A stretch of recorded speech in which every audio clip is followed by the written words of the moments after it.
नमस्ते स्टूडेंट्स, नमस्ते विद्यार्थियों। पिछले अध्याय में हमने पढ़ा था कि ग्रेशम के नियम के बारे में हमने पढ़ा था। मुद्रा के प्रकृति और कार्यों के बारे में पढ़ा था, मुद्रा के महत्व के बारे में पढ़ा था और ग्रेशम के नियम के बारे में पढ़ा था। क्योंकि हम मुद्रा से संबंधित अभी अध्ययन कर रहे थे, हम देखते हैं कि विभिन्न अर्थव्यवस्था में मुद्रा की भूमिका क्या होती है। पूंजीवादी, समाजवादी और मिश्रित अर्थव्यवस्थाएं, तीन प्रकार की मुख्य रूप से अर्थव्यवस्थाएं जो है मानी गई। हालांकि अर्थव्यवस्थाओं के और भी कई प्रकार होते हैं, लेकिन मुख्य रूप से जो देशों में प्रचलित है, विश्व के विभिन्न देशों में तीन प्रकार की अर्थव्यवस्थाएं हैं। जैसा कि आप जानते हैं, भारत में मिश्रित अर्थव्यवस्था है, समाजवादी अर्थव्यवस्था चाइना में है, पूंजीवादी अर्थव्यवस्था यूरोप के विकसित देशों और अमेरिका में है। तो इन विभिन्न प्रकार की जो देशों में जो ये अर्थव्यवस्था है, उसमें मुद्रा क्या महत्व भूमिका वो हम देखते हैं। पहले देखते हैं पूंजीवादी अर्थव्यवस्था है, मुद्रा की भूमिका या महत्व। इसमें है उत्पादन के साधनों का विभिन्न आर्थिक क्रियाओं में सर्वोत्तम आवंटन मुद्रा से ही हो पाता है। पूंजीवादी जो अर्थव्यवस्था होती है, उसमें मुद्रा के द्वारा ही साधनों का आवंटन होता है, क्योंकि पूंजीवादी अर्थव्यवस्था में उपभोक्ता होता है, जो वस्तु वो मांगता है, क्योंकि उपभोक्ता की सार्वभौमिकता होती है, उसको पूरी छूट होती है, कोई भी वस्तु वो खरीद सकता है। और जिस वस्तु की मांग करता है, उस वस्तु के उत्पादन करने के लिए उत्पादन के जो साधन है उसका आवंटन फिर मुद्रा के द्वारा ही होता है, क्योंकि उपभोक्ता मुद्रा रूपी जो वोट देता है, उससे उत्पादन के साधन उस वस्तु के उत्पादन की तरफ या उस आर्थिक क्रिया की तरफ चले जाते हैं। तो उससे मुद्रा के द्वारा ही उत्पादन के साधनों का आवंटन होता है। क्योंकि दूसरा इसमें लिखा है कि उपभोक्ता की सार्वभौमिकता होती है, मुद्रा रूपी वोट से उत्पादन उसकी मांग के अनुरूप होता है। तीसरा है पूंजी निर्माण में मुद्रा के कारण सहयोग मिलता है, क्योंकि मुद्रा के कारण ही पूंजी का निर्माण इसमें हो पाता है। क्योंकि इसमें कीमत प्रणाली, स्वतंत्र कीमत प्रणाली होती है, जिसमें मुद्रा का संचालन होता है और सरकारी नियंत्रण कम से कम होता है। तो पूंजी निर्माण की जो गति होती है वो पूंजीवादी अर्थव्यवस्था में थोड़ी तीव्र होती है। चौथा है मुद्रा बचत तथा विनियोग के बीच एक कड़ी स्थापित करने का कार्य करती है। इससे परिवारों को तरलता, प्रतिफल व जोखिम में अपने पसंद के अनुसार मिश्रण करने में मदद मिलती है। यानी जो बचत और विनियोग है, उसके बीच की जो कड़ी है वो मुद्रा ही है, क्योंकि मुद्रा के रूप में जो आय प्राप्त होती है, उसमें से कुछ भाग उपभोग किया जाता है और कुछ बचत किया जाता है। उस बचत किए गए भाग को या तो विनियोग किया जा सकता है या बैंक में जमा किया जा सकता है। बैंक में यदि जमा किया जाता है तो बैंक उस भाग को, बचत की गई राशि को ऋण देता है, और ऋण देने से फिर वो वापस विनियोग में आ सकती है। तो बचत और विनियोग के बीच एक जोड़ने का काम है, इन दोनों को वो मुद्रा ही करती है। इससे जो परिवारों को तरलता, प्रतिफल और जोखिम में अपने पसंद के अनुसार मिश्रण करने में मदद मिलती है। यानी वो तरलता लेना चाहते हैं, तरलता अपने पास रखना चाहते हैं, उस पर ब्याज लेना चाहते हैं, या जोखिम रिस्क लेना चाहते हैं, तो उसका जो मिश्रण है उसको करने में मदद मिलती है। पांचवा, मुद्रा एक देश में आंतरिक व्यापार के अलावा विदेशी व्यापार और पूंजी के आदान प्रदान में भी भारी सहयोग देती है। मुद्रा के द्वारा ही आंतरिक व्यापार होता है और विदेशी व्यापार और पूंजी का आदान प्रदान ही मुद्रा के द्वारा ही होता है। छठा, पूंजीवादी प्रणाली में सार्वजनिक वित्त की समस्त क्रियाएं मुद्रा में संचालित की जाती है। जैसे कर, राजस्व जुटाना, उपभोक्ताओं से सार्वजनिक सेवाओं के लिए उपयोगकर्ता चार्जेस, यूजर चार्जेस वसूल करना, सार्वजनिक व्यय का संचालन करना, सार्वजनिक कर्ज की व्यवस्था करना तथा आवश्यकता अनुसार राजकोषीय घाटे की पूर्ति के लिए ऋण या उधार की व्यवस्था करना। तो सार्वजनिक वित्त की जो मुख्य क्रिया है, कर के लिए राजस्व जुटाना, सार्वजनिक व्यय करना, सार्वजनिक उपयोगकर्ताओं, सार्वजनिक जो सेवाएं होती, सरकार ने जो व्यय किए और विभिन्न प्रकार की सार्वजनिक सेवाएं जो बनाई है, उनका यदि उपभोक्ता उपयोग करते हैं तो यूज़र चार्ज से न्यूनतम जो शुल्क है उनसे वसूला जाता है। तो न्यूनतम चार्ज भी मुद्रा के रूप में ही वसूला जाता है, और कर्ज की व्यवस्था की जाती है तो मुद्रा के रूप में ही इसमें की जाती है। तो मुद्रा इसमें निम्न कार्य करती है। ये कार्य मुद्रा मिश्रित अर्थव्यवस्था में भी करती है। मुद्रा लोगों के जीवन स्तर और सामाजिक कल्याण को प्रभावित करती है। सामान्य कीमत स्तर लोगों की मौद्रिक आमदनी, बचत, निवेश, उपभोग, आमदनी का वितरण आदि आर्थिक पैरामीटर मुद्रा में ही सूचित किए जाते हैं। यानी जो भी चीज़ें हैं, कीमत स्तर, कीमतें भी मुद्रा में बताई जाती है कि कीमतें कितनी हैं, लोगों की आय भी मुद्रा में बताई जाती है, बचत भी कितनी हुई है, निवेश कितना हुआ है, उपभोग कितना किया जा रहा है, आमदनी का वितरण कैसा है, इस सबको मुद्रा में ही बताया जाता है। मुद्रा द्वारा ही इस प्रणाली में आर्थिक असमानता और व्यापार चक्रों को जन्म मिलता है, क्योंकि पूंजीवादी जो प्रणाली होती है उसमें मुद्रा या कीमत प्रणाली स्वतंत्र रूप से कार्य करती है, जिससे सरकार का उस पर नियंत्रण नहीं रहता, जिससे वहाँ पर आर्थिक असमानता हो बहुत ज़्यादा होती है और व्यापार चक्रों को भी जन्म इससे मिलता है, क्योंकि मुद्रा के मूल्य में उतार चढ़ाव होते रहते हैं, सरकार का नियंत्रण उस पर नहीं रहता, इसलिए आर्थिक असमानता और व्यापार चक्रों को जन्म मिलता है। दूसरा देखते हैं समाजवादी अर्थव्यवस्था में मुद्रा की भूमिका क्या होती है। समाजवादी अर्थव्यवस्था का मतलब यह है कि जिसमें उत्पादन और वितरण के साधनों पर सरकार का स्वामित्व होता है, निजी स्वामित्व नहीं होता है। समाजवादी सिद्धांततः मुद्रा विरोधी रहे हैं। कार्ल मार्क्स ने अतिरेक मूल्य को वर्ग संघर्ष और शोषण का कारण माना है, लेकिन मूल्य मापन के रूप में मुद्रा का प्रयोग सदैव किया जाता रहा है। यानी कार्ल मार्क्स जो मुख्य समाजवादी विद्वान है, वो कहते हैं कि मुद्रा के द्वारा ही वर्ग संघर्ष और शोषण होता है, लेकिन वर्ग संघर्ष और शोषण तब होता है जबकि मुद्रा को उसका समान वितरण नहीं किया जाए, असमान वितरण हो तो वर्ग संघर्ष होता है। यदि समान वितरण होता है, वर्ग संघर्ष होने की संभावना नहीं रहती।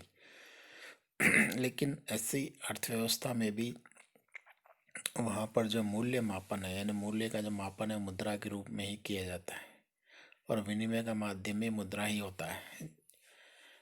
अतः चाहे विनिमय के माध्यम के रूप में समाजवाद में मुद्रा के प्रयोग को कम करने का प्रयास किया गया हो, लेकिन मूल्य के मापक या खातों हिसाब की इकाई के रूप में यह अवश्य ही जारी रहा है। यानी यहाँ पर मूल्य मापक और हिसाब किताब या लेखा की इकाई के रूप में मुद्रा का प्रयोग होता है। दूसरा,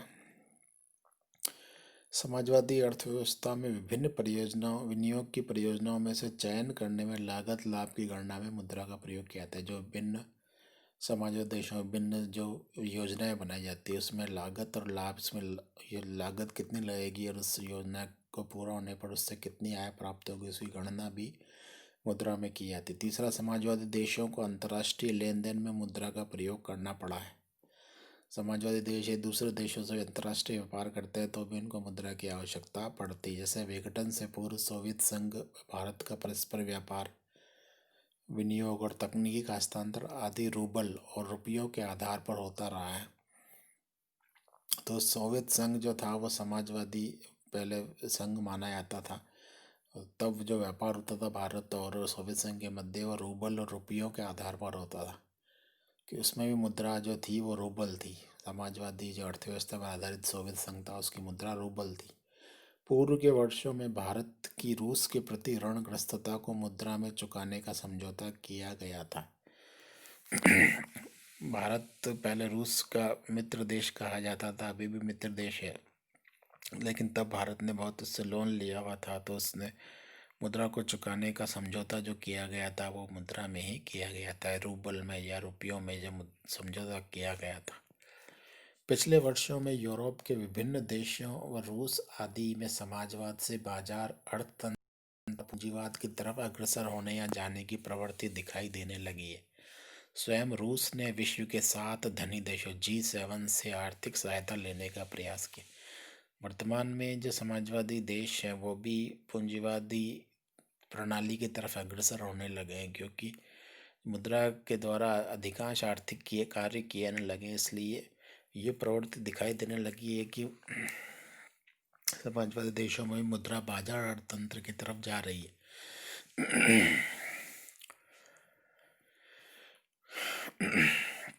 चीन जैसा तथाकथित साम्यवादी देश भी कीमत प्रणाली के माध्यम से विश्व की महान आर्थिक शक्ति बनने का प्रयास कर रहा है। चीन जो है वो अपनी कीमत प्रणाली को नियंत्रित करके विश्व की महान आर्थिक शक्ति बनने का प्रयास कर रहा है।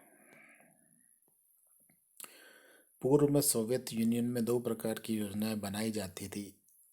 एक उत्पादन की योजना थी, दूसरी वित्तीय योजना थी। उत्पादन योजना में भौतिक रूप में होती थी, जिसके लिए विभिन्न इनपुटों की मात्राओं और आउटपुटों की मात्राओं का प्रयोग किया था। इसमें योजना अधिकारी के निर्णय काम करते हैं।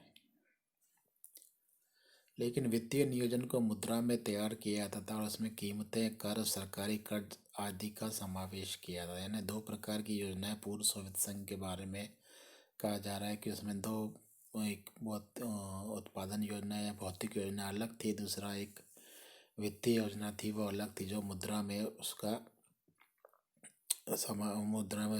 मुद्रा में तैयार किया जाता था वित्तीय योजना को, जिसमें कीमतें, कर, सरकारी कर्ज शामिल किए जाते थे। अतः समाजवाद में भी नियंत्रित किस्म की कीमत प्रणाली आर्थिक क्रिया के कुशल मार्गदर्शक होती है। समाजवाद में भी जो है कीमत प्रणाली यहाँ पर शामिल हो गई और कीमत प्रणाली मुद्रा के द्वारा संचालित होती है। और साथ में निजी एकाधिकार व संपत्ति जन्य आय से उत्पन्न होने वाली विकृतियों को भी दूर करती है। और ये निजी एकाधिकार को भी दूर करती है और आय संपत्ति की आम असमानताओं को भी दूर कर देती है। कोई भी सामाजिक अर्थव्यवस्था मौद्रिक अर्थव्यवस्था तो रहेगी ही। जी.एन. हाल्म ने कहा है कि चाहे कोई देश समाजवादी हो, लेकिन वहाँ पर मौद्रिक अर्थव्यवस्था तो रहेगी, मुद्रा तो वहाँ प्रचलन में रहेगी रहेगी। समाजवादी देशों ने भी पूंजी संग्रह, विदेशी व्यापार, विदेशी निवेश, अंतर्राष्ट्रीय आर्थिक संबंधों को बढ़ाने के लिए मुद्रा का प्रयोग किया। यानी ये कार्य तो मुद्रा के द्वारा करने ही पड़ते हैं। पूंजी का संग्रह करना हो, विदेशी व्यापार करना हो, विदेशी निवेश करना हो, अंतर्राष्ट्रीय आर्थिक संबंध करने हो, तो इनके लिए समाजवादी देशों को भी मुद्रा का उपयोग करना पड़ता है और मुद्रा प्रणाली को अपनाना पड़ता है। लेकिन इन देशों में जो मुद्रा प्रणाली होती है, समाजवादी देशों में नियंत्रित प्रकार की मुद्रा प्रणाली, अनियंत्रित नहीं होती, पूंजीवादी अर्थव्यवस्था के जैसे।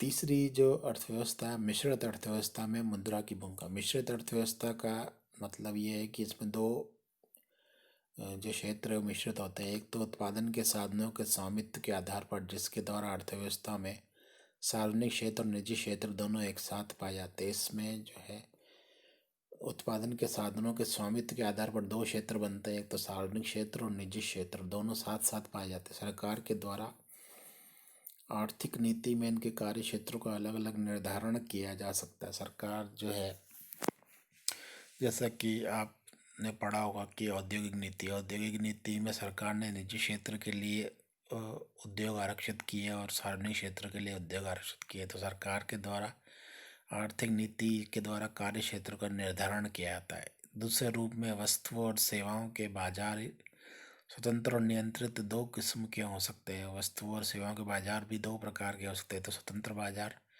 निजी क्षेत्र में जब संचालित होता है, दूसरा सरकार द्वारा नियंत्रित बाजार जो आवश्यक किस्म की वस्तुओं के लिए हो सकता है। मुद्रा इस प्रकार की अर्थव्यवस्था में अपने प्रारंभिक, सहायक, आकस्मिक और अन्य प्रकार के कार्य, जो भी कार्य हमने पढ़े थे, प्राथमिक कार्य, सहायक कार्य, आकस्मिक कार्य, अन्य प्रकार के सभी कार्य संपादित करती है। इसकी उत्पादन, उपभोग, विनिमय, वितरण और सार्वजनिक वित्त में महत्वपूर्ण भूमिका होती है।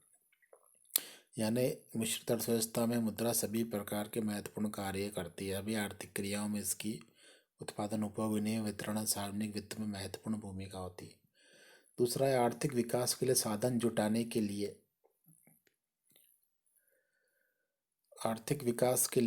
जुटाने के लिए सरकार कर, बचत, उधार, घाटे की वित्त व्यवस्था आदि का सहारा लेती है। ये सभी कार्य मुद्रा के द्वारा किए जाते हैं। करों का संग्रहण करना हो, बचत करना हो, उधार लेना हो, घाटे की वित्त व्यवस्था अपनाना तो मुद्रा के बिना यह संभव नहीं है। तीसरा, विदेशी मुद्रा के कोषों का आर्थिक विकास पर गहरा असर पड़ता है। जुलाई 1991 में लगभग $1 अरब थे भारत में। जुलाई 2004 को स्वर्ण व SDR सहित लगभग $120 अरब की सीमा तक पहुंच गए। स्वर्ण और स्पेशल ड्रॉविंग राइट्स के बिना इनकी मात्रा विदेशी करेंसी कोषों के रूप में लगभग $115 अरब रही है। SDR यहाँ पर बताया गया है कि विदेशी मुद्रा कोष भी जो रखे जाते हैं वो डॉलर में रखे जाते हैं या स्पेशल ड्रॉविंग राइट्स में रखे जाते हैं। ये भी मुद्रा का एक रूप है, इसको SDR कहते हैं। भारत IMF अंतर्राष्ट्रीय मुद्रा कोष का सदस्य है। तो अंतर्राष्ट्रीय मुद्रा कोष में जो अंतर्राष्ट्रीय मुद्रा कोष जो भारत को SDR का आवंटन करता है। SDR का मतलब है स्पेशल ड्राइंग राइट्स। ये भी एक प्रकार की मुद्रा होती है, तो ये मुद्रा के आधार पर ही ये ड्राइंग राइट्स निकाले जाते हैं या IMF द्वारा इश्यू किए जाते हैं। तो ये भी विदेशी करेंसी कोषों में शामिल होते हैं और अन्य प्रकार की मुद्राएं भी इसमें शामिल होती हैं, स्वर्ण के साथ साथ स्पेशल ड्राइंग राइट्स और अन्य प्रकार की मुद्राएं। भारतीय शेयर बाजार में विदेशी संस्थागत विनियोजक का मतलब है फॉरेन इंस्टीट्यूशनल इन्वेस्टर्स, जिसको FII कहते हैं। दो तरह के इन्वेस्टर होते हैं, एक तो FDI फॉरेन डायरेक्ट इन्वेस्टर्स और दूसरा होता है FII foreign institutional investors. Foreign direct investor यानी जो प्रत्यक्ष रूप से विभिन्न उत्पादन के क्षेत्रों में विनियोग करते हैं या नई जो संपत्ति का निर्माण करते हैं, नया पूंजीगत विनियोग करते हैं। और संस्थागत विनियोग होते हैं जो पहले से कोई देश में कोई संस्थान है या कोई कंपनी है, उसमें वो विनियोग करते हैं। भारतीय शेयर बाजार में विदेशी संस्थागत विनियोजकों के द्वारा पोर्टफोलियो विनियोग के बढ़ने से शेयरों की कीमतों पर प्रभाव पड़ता है। भारत में विदेशी निजी विनियोग भी बढ़ रहा है। जो फॉरेन डायरेक्ट इन्वेस्टमेंट की बात जो कही है, विदेशी निजी विनियोग, वो FDI उसको कहा जाता है, वो भी बढ़ रहा है। भारतीय कंपनियां भी यूरो बाजार में बॉन्ड और ऋण पत्र बेचकर विदेशी मुद्रा जुटाने लगी है। यानी भारत की जो कंपनियां हैं वो अब इस प्रकार के संस्थागत विनियोजन करने लगी है और बॉन्ड और ऋण पत्र बेचकर विदेशी मुद्रा भी जुटाने लगी। तो ये सभी कार्य मुद्रा के द्वारा संपन्न किए जा रहे हैं।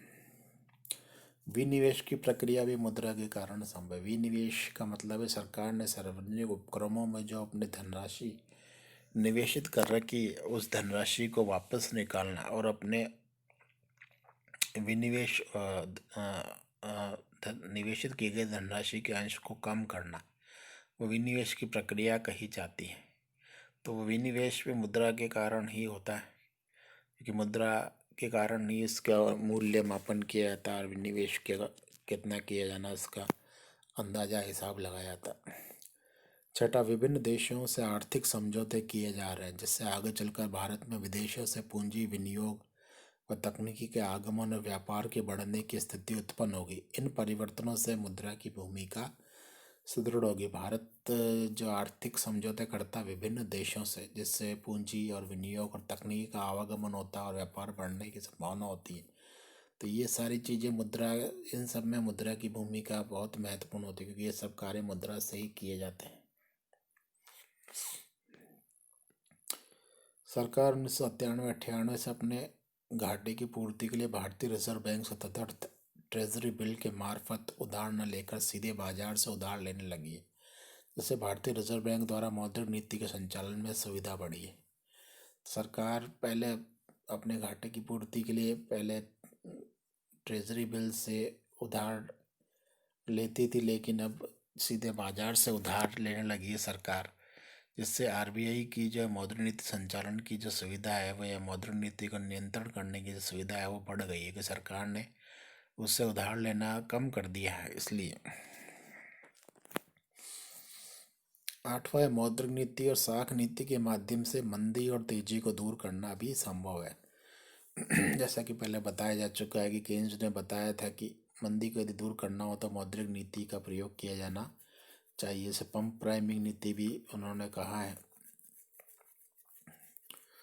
तो मौद्रिक नीति का संचालन मुद्रा के आधार पर ही संभव हो सकता है और RBI द्वारा या केंद्रीय बैंक द्वारा किसी भी देश में मौद्रिक नीति का संचालन से मंदी और तेजी को दूर किया जा सकता है। भारत की मौद्रिक और साख नीति में मुद्रा की पूर्ति, राष्ट्रीय उत्पादन व कीमतों में परस्पर सामंजस्य बैठाने का प्रयास किया। भारत में जो मौद्रिक नीति जो अपनाई जाती है उसका उद्देश्य है कि राष्ट्रीय उत्पादन और कीमतों में परस्पर संतुलन बैठाया जाए, यानी उत्पादन भी बढ़े और कीमतें भी ज़्यादा नहीं बढ़े। इस प्रकार का संतुलन बैठाने का प्रयास किया जाता है। ऐसा मुद्रास्फीति को नियंत्रित करने हेतु आवश्यक है। माना राष्ट्रीय उत्पादन की दर 7% वार्षिक तथा मुद्रा की मांग की लोच राष्ट्रीय उत्पादन के संदर्भ में 1 होती है, अर्थात राष्ट्रीय उत्पादन में 5% वृद्धि से मुद्रा की मांग में भी 5% की वृद्धि होती, जिससे मुद्रा की मांग की लोच बराबर 1 होती तथा मुद्रास्फीति की प्रत्याशित जो दर है वो 5 मानी जाती। तो मुद्रास्फीति की पूर्ति की वृद्धि दर,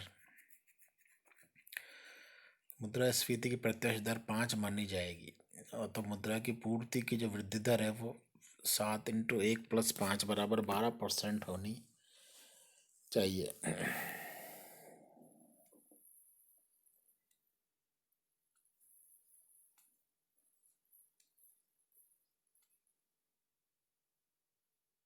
सात प्रतिशत 7% + 5% = 12% होनी चाहिए। मुद्रा पूर्ति अधिक होने पर आर्थिक असंतुलन की दशा उत्पन्न हो जाएगी। मुद्रा की पूर्ति यदि ज़्यादा होगी तो आर्थिक असंतुलन की दशा उत्पन्न हो जाएगी। अतः भारत जैसे मिश्रित अर्थव्यवस्था वाले देश में मुद्रा उत्पादन, उपभोग, बचत, विनियोग, करारोपण, सरकारी व्यय, आंतरिक उधार, विदेशी उधार, घाटे की वित्त व्यवस्था, ब्याज की दर, विदेशी व्यापार, आयात निर्यात आदि को प्रभावित कर रही है। यानी सभी तत्वों को, जो भी आर्थिक तत्व ये सारे बताए गए, इनको प्रभावित कर रही है। उत्पादन, उपभोग, बचत, विनियोग, करारोपण, सरकारी व्यय, आंतरिक उधार, विदेशी उधार, घाटे की वित्त व्यवस्था, ब्याज दर, जो भी अर्थव्यवस्था में ये तत्व संचालित रहते हैं उन सबको मुद्रा प्रभावित कर रही है।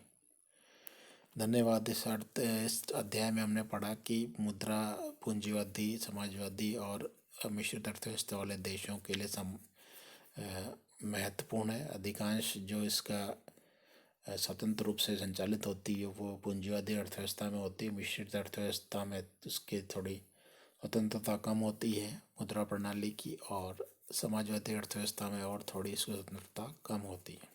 परंतु तीनों ही देशों या अर्थव्यवस्थाओं में मुद्रा विभिन्न कार्यों को करने में महत्वपूर्ण भूमिका का निर्वाह करती है। धन्यवाद।